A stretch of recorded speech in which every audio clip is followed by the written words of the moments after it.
दिना तुमच्या बंदुकीत म्हणे प्रचंड गोळ्या आहेत आणि तुमच्याकडे तुम्ही गोळ्या बिळ्या मारायची तुम्हाला चांगलीच सवय आहे, 4-5 मर्डर वगैरे तुम्ही केलेले आहेत.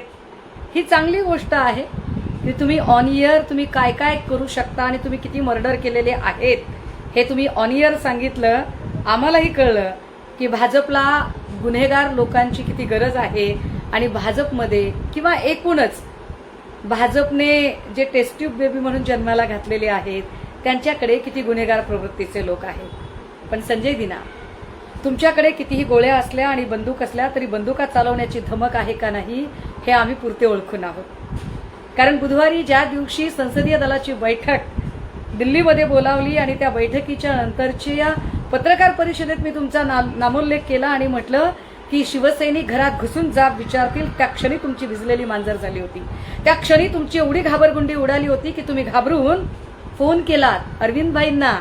माझ्याकडे कॉल आहे बरं का तो अजून. आणि तुम्ही फोन केलात संजय राऊतजींना आणि त्या दोघांनाही सांगितलं की साहेब तुमच्याच सोबत आहे, साहेब कुठे जात नाहीये.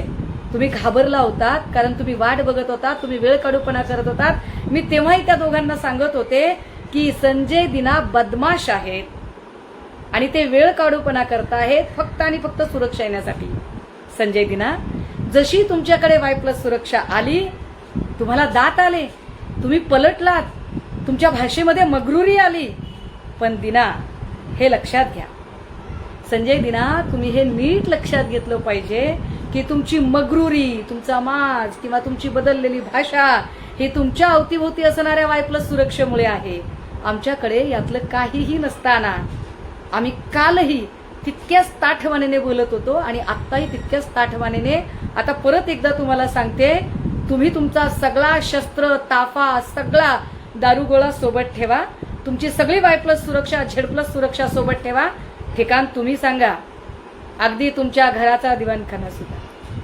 ठिकाण तुम्ही ठरवायचं, स्थळ तुम्ही ठरवायचं, वेळ तुम्ही ठरवायची. सुषमा अंधारे निशस्त्र यायला तयार आहे. नुसतं बोलून नाही, जरा कृतीतही तुम्ही उतरवा.